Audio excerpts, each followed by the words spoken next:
1938-yil 4-oktyabr O'zbekiston tarixida musibat bilan eslanuvchi kun.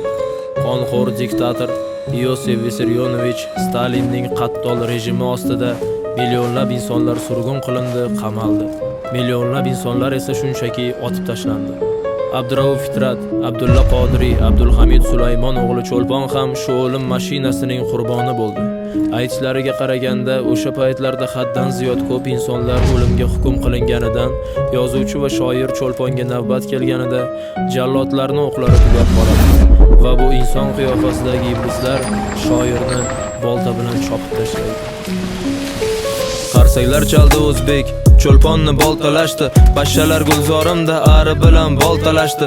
Xoyinlar kuni tug'di, she'riyat quyoshi botdi, boltalab o'ldirdi rus, o'zbeklar uni sotdi.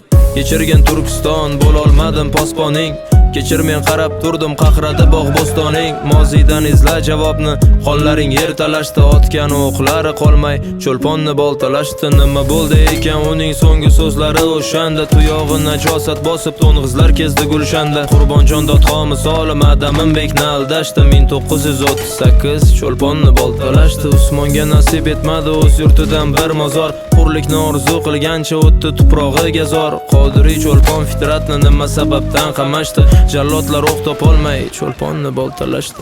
Faryod bilan qon yig'lab ketdi bahorlar, dushmanni qo'lida jon berdi daholar. Nega yig'lamaysan ey yurtim bu holga, axir dushman bolangni otgan olovga. Faryod bilan qon yig'lab ketdi bahorlar, dushmanni qo'lida jon berdi daholar. Nega yig'lamaysan ey yurtim bu holga, axir dushman bolangni otgan olovga.